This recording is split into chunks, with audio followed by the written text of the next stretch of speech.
orang akan mudah beramal soleh kalau amal solehnya itu didasari atas kecintaan kepada akhirat.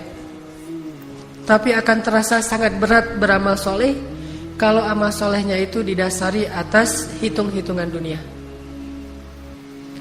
Jadi anak kita kalau disuruh sholat berat, mungkin dia belum paham tentang nikmatnya akhirat dan bahayanya juga akhirat bagi orang yang sholat dan yang meninggalkan sholat.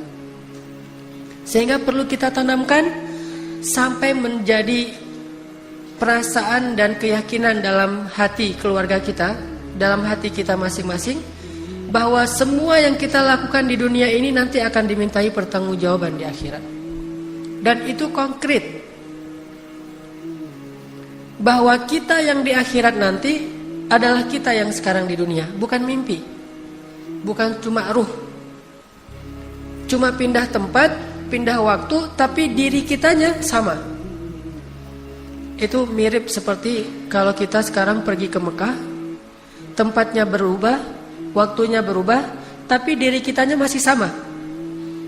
Memori kita masih terbawa, sehingga kita masih ingat dengan keluarga kita di kampung. Kita kangen dengan mereka, kita telepon mereka, hanya pindah tempat saja.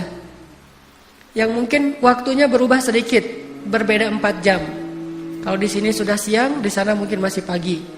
Berubah waktu, berubah tempat, tetapi diri kita sama, tidak ada yang berubah.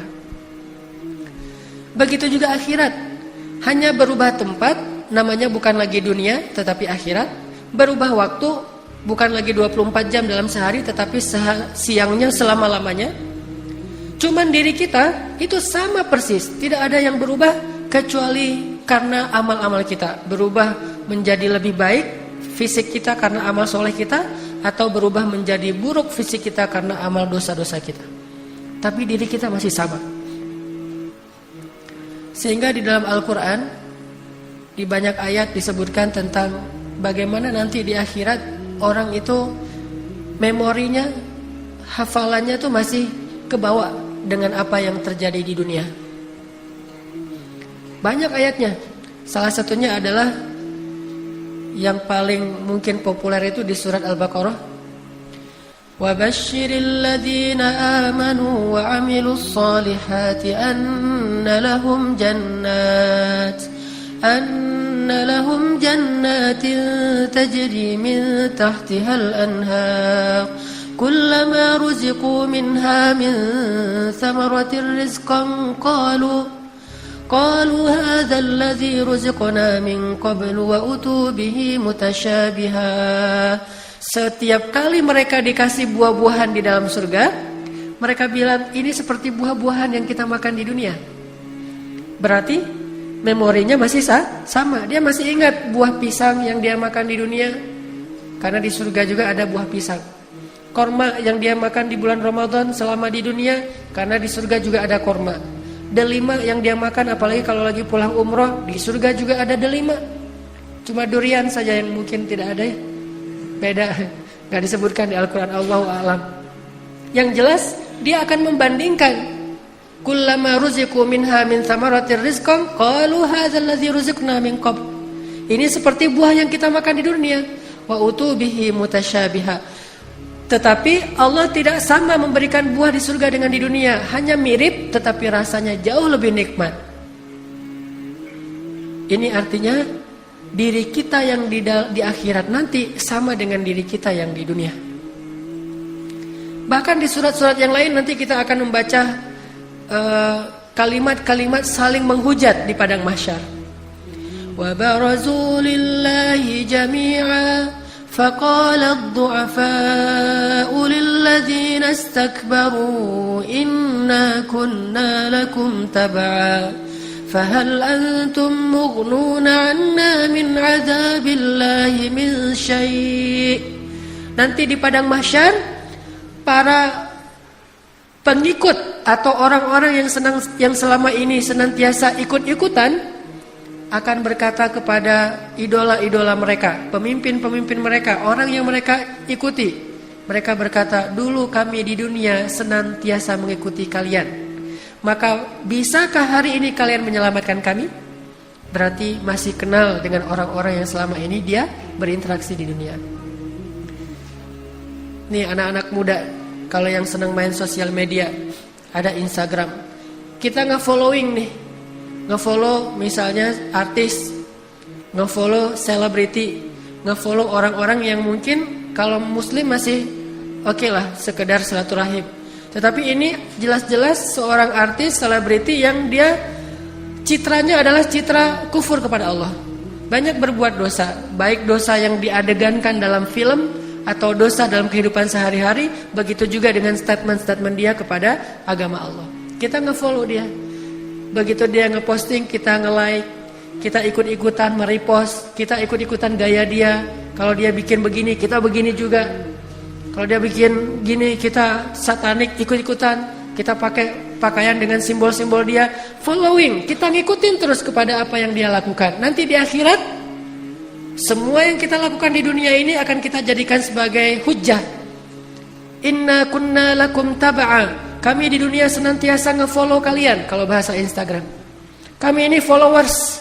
Saya followers kamu. Saya selalu nge-like apapun yang kamu posting. Saya selalu ngikutin kamu dan seterusnya dan seterusnya. Saya pengen mirip dengan kamu gaya-gayanya. Fahal antum mughnuna anna min adzabillahi min syai'? Sekarang tolong kami dari azab Allah. Apa kata idola-idola itu? Sawa'un 'alaina ajazi'na am sabarna ma lana min mahis. Nasib kita hari ini sama.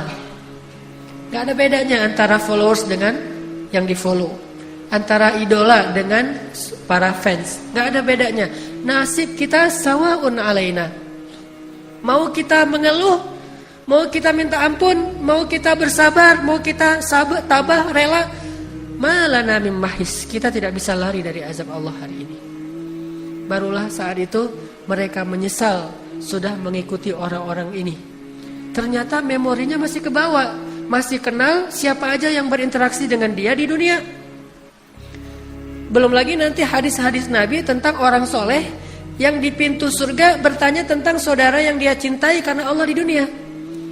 Ya Rabbi, ketika orang soleh mau masuk surga, dia nanya, Aina fulan, di mana seorang saudara yang saya cintai karena engkau di dunia ya Allah? Kata Allah, dia berada di pintu neraka, mau masuk neraka. Kata orang soleh ini, ya Allah, demi kasih sayangmu, izinkan saya menyelamatkan dia, karena sesungguhnya saya mencintai dia karena engkau selama di dunia ya Allah. Akhirnya Allah izinkan dia menyelamatkan saudaranya yang mau masuk neraka, yang tadi sudah dililit dengan rantai besi, udah ngantri gitu mau masuk neraka. Tiba-tiba malaikat nanya, ini mas itu ya namanya? Oh kok kenal? Ya soalnya ada saudara kamu tuh nungguin. Akhirnya tiba-tiba dilepaskan rantai-rantainya, dia disuruh balik lagi. Kamu gak jadi masuk neraka, bebas. Dia penasaran siapa yang menyelamatkan saya, siapa yang menyelamatkan saya. Ternyata pas ketemu, Kiai Fulan, Ustadz Fulan, Syekh Fulan, hamba Allah Fulan yang solih, yang kita saling mencintai karena Allah. Dan ternyata nanti di akhirat dia ikut menyelamatkan kita dengan seizin Allah SWT. Ini artinya memorinya masih kebawa.